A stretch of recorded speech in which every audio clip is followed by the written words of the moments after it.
नेत्यांचं विमान जे आहे ते गुजरातमध्ये लँड होत आहे, त्याच्यावरतून विश्वजित कदम यांनी देखील प्रत्युत्तर दिलं की नाव घेऊन समोर आरोप करा. परंतु आज सकाळी नाना पटोले माध्यमांशी संवाद साधताना बोलले की राऊतांनी ही नौटंकी जी आहे ती थांबवली पाहिजे. एकीकडे महाविकास आघाडीमधून म्हणून तिन्ही पक्ष जे आहेत ते एकत्रितपणे निवडणुकीला सामोरे जात असताना आपापसातच भांडताना पाहायला मिळतं.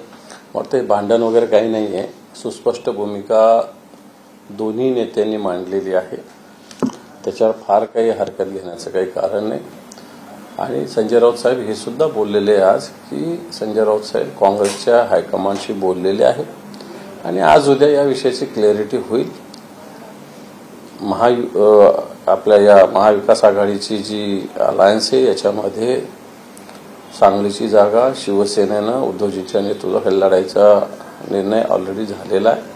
कारण आमच्याही जागा मग रामटेक असेल, अमरावती असेल, कोल्हापूर असेल, या शिवसेनेच्या जागा काँग्रेसच लढते ना, काँग्रेसच्या चिन्हावर लढल्या जातं. आणि मग ह्या घेतल्यानंतर काही ना काही तर द्यावं लागेल ना.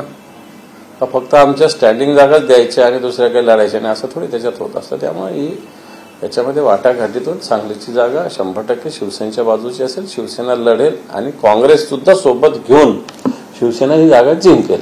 परंतु नेत्यांचा भाषेचा स्तर जो आहे तो कुठेतरी खाली जाताना पाहायला मिळतो. ज्या पद्धतीने महाविकास आघाडी म्हणून तिन्ही पक्ष महायुतीच्या विरोधात ठामपणे लढण्याची भूमिका घेतात आहे आणि तिथेच राऊत विरुद्ध नाना असा संघर्ष महाविकास आघाडीमध्ये आहे का? असं एकमेकाच्या पक्षात बोलल्यानंतर एकमेकाच्या पक्षाच्या नेत्यांना उत्तर द्यावं लागतं, एवढाच याचा अर्थ घ्यावा. दोघे ज्येष्ठ सिनियर नेते आहेत. शिवसेनेचे राऊत साहेब तर आहेच, नाना पटोले साहेब सुद्धा सिनियर नेते आहेत. मला असं वाटतं त्यांना या सगळ्या गोष्टी चांगल्या पद्धतीने कळतात. परंतु अजून देखील काँग्रेस म्हणते की सांगलीच्या जागेवरतून येत्या 2 दिवसात निर्णय होईल म्हणून. ज्या पद्धतीने मैत्रीपूर्ण लढतीचा प्रस्ताव जो आहे तो राज्यातल्या काँग्रेस नेत्यांकडनं देण्यात आलेला आहे. जर केंद्राकडनं ग्रीन सिग्नल मिळाला त्यांच्या हायकमांडकडनं मग ही मैत्रीपूर्ण लढत होण्याची शक्यता आहे. मग महाविकास आघाडी म्हणून ठाकरे गटाची पुढची भूमिका काय असेल? मैत्रीपूर्ण एकही लढत होणार नाही आणि अशी होत नसते. मग त्याला त्या अलायन्सला कोणताही अर्थ उरत नसतो. मी सांगितलं शिवसेनेच्या रामटेक, अमरावती, कोल्हापूर जिथे शिवसेनेचे स्टँडिंग खासदार निवडून आले या जागा शिवसेनेने ऑलरेडी काँग्रेसला दिलेल्या आहेत. त्यामुळे सांगलीची जागा शिवसेना लढेल. तुमचे मित्र संजय शिरसाट सांगलीच्या जागेचा प्रश्न आहे. सर जर आपण पाहिलं तर मग अनेक वेळेला महाविकास आघाडीच्या बैठका झाल्या, त्याच्यामध्ये प्रमुख नेते देखील होते, स्वतः नाना पटोले असतील, संजय राऊत उपस्थित होते. या सगळ्या बैठकांच्या दरम्यान सांगलीच्या जागेचा विषय निघाला नव्हता का की आता उमेदवारी जाहीर केल्याच्या नंतर ही सगळी माहिती जी आहे ती समोर येते. या बैठकांमध्ये मग नेमकं काय झालं? हे पहा, या बैठकात सुस्पष्टपणे सांगलीची जागा शिवसेनेच्या बाजूने शिवसेना तिथे लढणार असं ठरलेलं आहे. आता जे या बैठकीत नाही ते काही भूमिका वेगळी मांडत असेल त्यांच्या पक्षाचा तो अंतर्गत प्रश्न आहे. हे मी 100% सांगेल. वाटतं काँग्रेसचा अंतर्गत प्रश्न काँग्रेस सॉल्व्ह करेल. त्यात काय फार अवघड अशातला काही मुद्दा नाही. सर तुमचे मित्र संजय शिरसाट जे संभाजीनगर पश्चिममधनं आमदार आहेत, आता शिवसेनेकडे आहेत शिंदेच्या, त्यांनी थेट ठाकरे गटावरती हल्लाबोल केलेला आहे. ठाकरे गटाचं महिला सशक्तीकरणाच्या संदर्भातलं एक सोशल मीडियावरती टीजर जो आहे तो रिलीज झालेला आहे. त्याच्यावरती त्यांची टीका आहे की पहिल्यांदा ठाकरे गटाने दिशा सालियान यांना श्रद्धांजली व्हावी म्हणून. मला असं वाटतं राठोड आपल्याकडे फार सिनियर मंत्री आहेत. त्यांनी काय काय केलेलं, काय काय झालेलं आहे याचा जरा असा आपण अभ्यास केला पाहिजे. भारतीय जनता पार्टीच्या आमच्या भगिनी चित्राताई, देवेंद्रजी फडणवीस यांनी या राठोडांच्या विषयी, संजय राठोड यांच्या विषयी काय काय भूमिका मांडलेल्या आहे. आता त्याच्याविषयी वाटतं माननीय संजयजी शिरसाट साहेब, आमचे प्रिय संभाजीनगरचे नेते, यांनी उत्तर द्यावं अशी माझी त्यांना विनंती. सर तेच संजय शिरसाट असे म्हणतात की महाविकास आघाडीमध्येच सध्या भांडणं पाहायला मिळतात. राऊत विरुद्ध नाना पटोले आणि सांगली आणि भिवंडीच्या जागेवरतून कुठेतरी महाविकास आघाडीची चर्चा फिसकटली असं थेट तुमचे मित्र आणि तुमचे विरोधक संजय शिरसाट बोलतात. मला असं वाटतं भावनाताई गवळीं काय बोलतात ते जरा जाणून घ्या एकदा. कृपाल तुमाने काय बोलतात ते एकदा जाणून घ्या. हेमंत गोडसे काय बोलतात, कोणाविषयी बोलतात हे जरा जाणून घ्या. हे सगळं जाणून घ्या. तुमच्या कालच बैठका झाल्या वर्षावर. तुमच्या काय भारतीय जनता पार्टीच्या विषयी भूमिका आहेत, आम्हीच सहन करायचं का युतीमध्ये, या तुमच्या भूमिका मला वाटतं या सगळ्यांना कळतात. आमच्यावर बोट दाखवण्याची गरज नाही. आधी आपलं आपलं सांभाळा, असं माझं त्यांना आव्हान आहे. सर, बच्चू कडू हे कुठेतरी महायुतीमध्ये नाराज असल्याचं पाहायला मिळतंय. खरं तर अमरावतीमध्ये प्रहार संघटनेकडनं बच्चू कडू यांच्याकडनं उमेदवार देण्यात आलेला आहे. महाविकास आघाडीच्या सातत्याने उमेदवारांना बच्चू कडू यांची प्रहार संघटना पाठिंबा देताना पाहायला मिळते. रामटेकमध्ये बर्वेंना पाठिंबा दिला बच्चू कडूंनी. आता थेट अकोल्यामध्ये येऊन त्यांनी अकोल्याच्या महाविकास आघाडीच्या उमेदवाराला देखील पाठिंबा देताना पाहायला मिळतं. कुठेतरी बच्चू कडू हे गेल्या काही वर्षांपासून महायुतीच्या जवळ होते, ते दुरावलेले गेले. हे मला काही माहिती नाही, परंतु बच्चू कडू एक स्वतंत्र बाण्याचे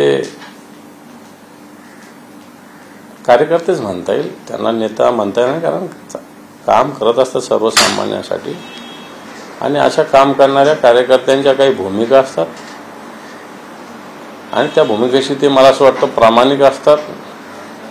त्या भूमिकेतून ते आज अमरावतीची जागा लढतात. कारण ज्या पद्धतीनं भारतीय जनता पार्टीने ज्यांना उमेदवारी दिलेली आहे, हे लोक कशा पद्धतीनं काम करणारे, कशा पद्धतीनं राजकारणाचं व्यावसायीकरण केलेलं आहे, कशा पद्धतीनं सत्तेचा आणि पैशाचा वापर करून सगळं राजकारण करतात, हे बच्चू कडूंना चांगल्या पद्धतीने माहिती आहे. म्हणून त्यांची ती भूमिका तिथं आहे.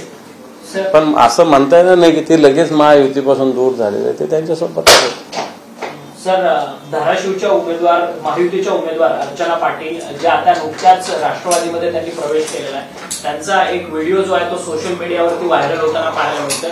माध्यमांशी त्यांनी संवाद साधताना सांगितलं की मी का जिल्ह्यामध्ये राष्ट्रवादी वाढवू. खरं तर त्यांचा राष्ट्रवादीमध्ये अलीकडेच पक्ष प्रवेश झालेला आहे. त्या म्हणतात मी महायुतीच्या उमेदवार आहेत म्हणून. खरं तर राष्ट्रवादीला अजितदादांच्या गटाला उमेदवारच तिथे भेटला नाही. त्यांनी चाचपणी केली आणि मग शेवटी घुमवून फिरवून जे भारतीय जनता पार्टीचे आमदार आहे त्यांच्या सुविद्य पत्नी यांनाच उमेदवार देण्याचा निर्णय घेतला. आणि म्हणजे हे तर बघा, भारतीय जनता पार्टीमध्ये त्यांचे मिस्टर काम करतात, राणा जगजितसिंह, आणि त्या स्वतः राष्ट्रवादीच्या उमेदवार आहेत. खरं ते दुर्दैव आहे. आणि याच अजितदादांना किंवा राष्ट्रवादींना कंटाळून यांनी भारतीय जनता पार्टीत प्रवेश केला आहे. आणि काळ कसा बदला घेत असतो ते बघा तुम्ही, की आता याच राणा जगजितसिंहांना त्यांच्या पत्नी उभ्या असल्यामुळे त्यांचा प्रचार करावा लागला आहे. आणि त्या गृहिणी त्यांच्याविषयी आदर आहे. एखादी गृहिणी बोलली असेल, त्यांना राजकारणाचा गंध ते त्या भगिनीकडून आपण फार बाकी स्टेटमेंटची अपेक्षा कशी करणार असंच मी म्हणेल. फार त्याच्याविषयी बाजूनक्या विरोधात बोला असं मला नाही वाटत. सर, चंद्रपूरमध्ये सुधीर मुनगंटीवार यांचा प्रचार रथ जो आहे तो नागरिकांकडनं रोखण्यात आलेला होता. नागरिक अर्थात तिथंचे ते गावचे सरपंच होते. आता त्या सरपंचांवरती गुन्हा दाखल झालाय असा शिवाजीराव मोघे जे आमदार आहेत, त्यांनी माजी आमदार आहेत, त्यांनी आरोप लावलेला आहे. भारतीय जनता पार्टीचा प्रचार असा गावगाव रोखला जातोय. मीडिया दाखवत नाही या गोष्टी. बाकी एखाद्या ठिकाणी कुठेतरी एखाद्या आंदोलकांनी गाडी अडवली तर त्याचा मोठी बातमीच असते. परंतु नरेंद्र मोदींचा रथ गावगाव अडवला जातो, अनेक ठिकाणी अडवलेला आहे. भारतीय जनता पार्टीच्या उमेदवारांना ठिकठिकाणी जबाब विचारला जातो. आत्ताच कुठेतरी मी अनेक वेगवेगळ्या पद्धतीनं पाहतो, पण तो पाहिजे तसं हे माध्यमावर येत नाही. भारतीय जनता पार्टी सुधीर भाऊ विशेष नाही, ह्या सगळ्या ठिकाणी अशाच प्रकारे भारतीय जनता पार्टीच्या प्रचाराला लोक अडवतात. आणि ज्या पद्धतीने 10 वर्षात खोटी आश्वासनं दिलेली, या आश्वासनाची कुठेही पूर्तता नाहीये आणि जनतेमध्ये एक रोष आहे. सर, उत्तर पश्चिम या लोकसभा मतदारसंघामध्ये तुमच्याकडनं अर्थात महाविकास आघाडीकडनं अमोल कीर्तीकर यांच्या नावाची घोषणा झाली, परंतु उत्तर पश्चिम हा लोकसभा मतदारसंघ महायुतीमध्ये शिंदेच्या शिवसेनेच्या वाट्याला गेलेला आहे. परंतु तिथे अजून देखील त्यांचा उमेदवार जाहीर होताना पाहायला मिळत नाही.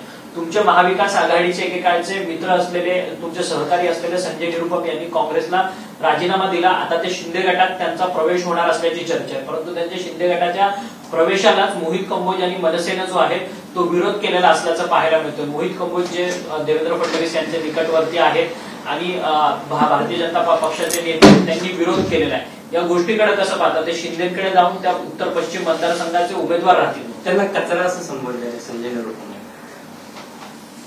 एक तर सगळ्यात आधी तुमचं एक वाक्य मी दुरुस्त करतो की संजय निरुपमनी काँग्रेस नाही सोडली, काँग्रेसने संजय निरुपमला काढलेलं आहे. सगळ्यात आधी संजय निरुपमनी काँग्रेस नाही सोडली, काँग्रेस पक्षाने 6 वर्षासाठी एक्सपेल केलेलं आहे संजय निरुपमना. आणि म्हणून मोहित कंबोज मला असं वाटतं त्यांना कचरा म्हटले असेल, कारण काढून टाकल्यामुळं म्हटले असेल. आणि अमोल कीर्तीकर हे मागच्या 3 वर्षापासून त्या ठिकाणी लोकसभेची तयारी करतात. मी तर म्हणेल मागच्या लोकसभेपासून जे इलेक्शन झाली तशी 5 वर्षापासून तयारी करतात. शिवसेनेचा परंपरागत या ठिकाणी लोकसभेची जागा निवडून, त्यामुळे आम्हाला दुसरं काँग्रेसला वगैरे देण्याचा प्रश्नच निर्माण होत नव्हता. काँग्रेसला ज्या जागा सुटलेल्या आहेत किंवा ज्या शिवसेनेच्या स्टँडिंग जागा सोडून ज्या जागा आहेत तिथे काँग्रेसने लढावं असं शिवसेनेची भूमिका होती.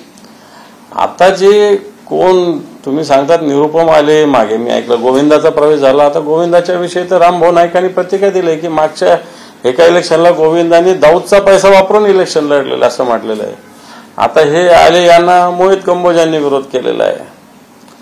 आणि म्हणून मला असं वाटतं तुम्ही आम्हाला महाविकास आघाडीला छोटंसं सांगली येऊन आणि भिवंडून बोलता, हे काय काय चाललंय नाटक, काय काय रामायण चाललंय, महाभारत चाललंय बघा. सर, एक त्याच रामायणावरतून की संभाजीनगरचा अजून महायुतीचा उमेदवार घोषित झालेला नाही. खरं तर सातत्याने चाचपण्या होतात. विनोद पाटील जे तुमच्या इकडचे भागातले मराठा समन्वयक म्हणून संबोधले जातात ते देखील अपक्ष उमेदवारी अर्ज दाखल करणार, तेही इच्छुक आहेत. परंतु त्यांची सातत्याने मुख्यमंत्र्यांच्या वर्षा निवासस्थानी या भेटीगाठी होतात. दुसरीकडे भागवत कराड, तिसरीकडे अतुल सावे, अशी वेगवेगळी नावं जी आहेत ती सातत्याने चर्चेत येताना पाहायला मिळतात. मला वाटतं अजून ही जागाच कोणाला सुटली क्लिअर नाही आहे. भारतीय जनता पार्टी लढणार का शिंदे गट लढणार हे अजून माहिती नाही. उमेदवार दोन्हीकडे आहे, पण उमेदवार जिंकून येण्याची क्षमता नाही या हेतून ते थांबलेले नाही. तर त्यांनी डिक्लेअर केलं असतं, मलाही माहिती आहे. त्यांनी 100% घोषित, परंतु कोणताच उमेदवार निवडून येईल अशी क्षमता त्यांच्या उमेदवारामध्ये नाही आणि म्हणून ते डिले करतात, एवढं नक्की. सध्या मनसे भाजपात याच्या चर्चा जोरदार सुरू आहेत, मनसे महायुतीत याच्या चर्चा जोरदार सुरू आहेत. असं असतानाच मनसेचे प्रदेश उपाध्यक्ष प्रवीण मरगज हे आपल्या कार्यकर्त्यांसह भाजपात प्रवेश करणार आहेत. एकीकडे भाजप मनसेसोबत युती केल्याचं दाखवत आहे, तिकडे दुसरीकडे मनसेचे पदाधिकाऱ्यांना कार्यकर्त्यांना आपल्यात घेत आहे. काय समजायचं? फक्त चर्चा झालेली आम्ही पाहिली, ऐकली, पण माझा जो अंदाज त्यात मनसे भारतीय जनता पार्टी एकत्र होणार नाही. झालंच तर ते भारतीय जनता पार्टीचं दुर्दैव राहील आणि मनसेचंही दुर्दैव राहील. कारण मागच्या 5 वर्षापूर्वीचे व्हिडिओ सगळे लोक ऐकवतील ना, पुन्हा लावरे तो व्हिडिओ काय काय नरेंद्र मोदींच्या विषयी राजसाहेब बोललेले सगळीकडे येईल. आणि म्हणून मला तर पहिली गोष्ट हे होईल असं 100% वाटत नाही, हे होणारच नाही असं मला वाटतं. राज ठाकरेंचा 2 दिवसापूर्वी जो टीजर आलेला आहे त्या टीजरमध्ये टीजर रिलीज करत असताना दिशा सलीम प्रकरणाकडे देखील जरा लक्ष द्या. झालं. राज ठाकरेंचा 2 दिवसापूर्वी जो टीजर आलेला आहे टीजरमध्ये राज ठाकरे असं म्हणतात की जे काही घडलंय ते मला तुम्हाला सांगायचंय. मनसे सैनिकांनो तुम्ही सगळे शिवतीर्थवर या. राज ठाकरे यांनी अमित शहा यांची भेट घेतलेली होती, मात्र या भेटीवर कुठेतरी राज ठाकरे नाराज आहेत. कसं पाहता, काल संजय शिरसाट यांनी राज ठाकरे यांची परत जाऊन भेट घेतलेली, मुख्यमंत्र्यांचा निरोप घेऊन संजय शिरसाट गेले होते. संजय शिरसाट काय एवढे मोठे नेते नाही जे राजसाहेबांकडे जाऊन बोलणी करतील किंवा बोलतील. बोलायचं असेल कोण आला तर जसं ते अमित शहाला भेटू शकतात तर ते इथेही यांना भेटू शकतात राजसाहेब. त्यामुळे या विषयाला काही अर्थ नाही आहे. जे अमित शहाना भेटू शकतात त्यांना काही इथे भारतीय जनता पार्टीच्या नेत्यांना बावनकुळे साहेब किंवा फडणवीस साहेबांना भेटणं किंवा एकनाथ शिंदे साहेबांना भेटणं काही अवघड काम नाही. त्यामुळे हे भेटणं गाठणं त्याच्यात राजकारणच होतं अशातला काही भाग नाही. त्याच्यामुळं आणि दुसरी गोष्ट मला बोलायचं आहे, बोलतील ते बोलतच असतात, दरवेळेस बोलत असतात, त्याला काही असते नाही. भावनिक आवाहन केलं असेल त्याच्यावरती त्याचा काही अर्थ फार आहे असं मला वाटत नाही. वंचित बहुजन आघाडीकडून शिरूरमध्ये देण्यात आलेला जो उमेदवार होता मंगलदास बांदल, त्यांची उमेदवारी बदलण्यात आली. त्यांना अशी चर्चा होती की मंगलदास बांदल आधी देवेंद्र फडणवीसांची भेट घेतली, त्यानंतर वंचितने त्यांची उमेदवारी जाहीर केली. म्हणजे त्यांच्या उमेदवारी पाठीमागे भाजप असल्याचं म्हटलं जातं. दुसरीकडे हातकणंगलेची जागा आपण पाहिली तर डीसी पाटील ते सुद्धा भाजपचे सदस्य असताना त्यांना वंचितने उमेदवारी दिली. या सगळ्याकडे तुम्ही कसं पाहताय तुमची? याच्यात मी नाही, पण परवाच आपले ज्येष्ठ विचारवंत भालचंद्र मुनगेकर यांनी काही भूमिका मांडलेल्या आहेत. मी त्यांनी मांडलेली भूमिका सांगतात, ही काय आमची किंवा माझी ही भूमिका नाही. त्यांनी सांगितलं की प्रकाश आंबेडकर ज्या पद्धतीनं सगळं ध्येय धोरणं किंवा भूमिका घेत आहेत या भारतीय जनता पार्टीला पूरक आहेत की काय, अशा प्रकारची शंका आम्ही नाही मुनगेकरांनी व्यक्त केली. मुनगेकर हे आपल्या महाराष्ट्रातलं एक आदरणीय व्यक्तिमत्व आहे, त्यांनी अशी भूमिका मांडलेली आहे. असं एक शंका लोकांच्या मनात निश्चित निर्माण होते की जे प्रकाश आंबेडकर भारतीय जनता पार्टी ही राज्य घटना जी डॉक्टर बाबासाहेब आंबेडकरांनी निर्माण केली घटना, ही घटनाच बदलण्याचं षडयंत्र भारतीय जनता पार्टी करत असताना या भारतीय जनता पार्टीला राजकीय दृष्ट्या आपण विरोध केला पाहिजे. आणि त्याच्यात एखादी जागा इकडे एखादी जागा तिकडे होऊ शकते असं मला वाटतं. पण जे बांधल उमेदवार आहे एकीकडे देवेंद्र फडणवीसांबरोबर प्रचारात आणि एकीकडे तेच वंचितचे उमेदवार, हे समोर आलं. हे समोर नसतं आलं तर तेच उमेदवार राहिले असते आणि इकडे हे आणि इकडे हे, म्हणजे एक भारतीय जनता पार्टीला मदत करण्यासाठी उमेदवार उभा की काय अशा प्रकारची शंका जनतेच्या मनात निर्माण होते. म्हणून एखाद्या वेळेस बाळासाहेबांनी त्यांच्यावर कारवाई केली असेल. सर, अमरावतीमध्ये प्रकाश आंबेडकर यांचे बंधू आनंदराज आंबेडकर यांनी स्वतःच्या पक्षातून उमेदवारी अर्ज भरलेला होता, परंतु वंचितकडनं प्रकाश आंबेडकरांकडनं आनंदराज आंबेडकर यांना कुठेतरी पाठिंबा मिळणार असं वाटत असताना आनंदराज आंबेडकर यांनी आपला उमेदवारी अर्ज जो आहे तो मागे घेतलेला असल्याचं पाहायला मिळतं. त्यावरती आनंदराज आंबेडकर यांनी प्रकाश आंबेडकरांना एक पत्र लिहिलेलं होतं. त्यात खरमरीत त्यांनी पत्र लिहिलंय की वंचितचा खोटारडेपणा, संविधान वाचवण्याचा वंचितचा जो खोटारडेपणा आहे तो उघड झालेला आहे आणि जनतेची दिशाभूल जी आहे ती प्रकाश आंबेडकर करतात असं त्यांचं मत आहे. त्यांनी मत व्यक्त केलेलं आहे, असंच मत मुनगेकरांनी व्यक्त केलेलं आहे, असंच जनतेचं मत होऊ पाहतंय.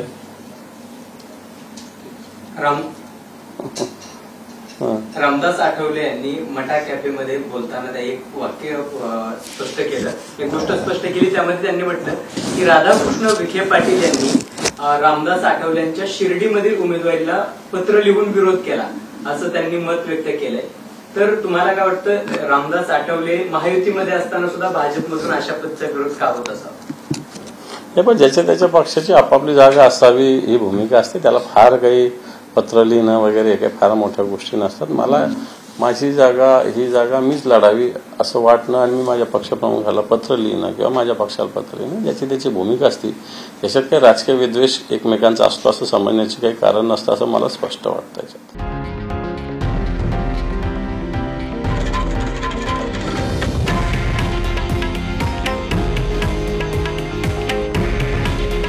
हे आहे देशातील नंबर 1 न्यूज नेटवर्क आणि आपण पाहत आहात TV9 मराठी. काळजी तुमची, हित महाराष्ट्राचं.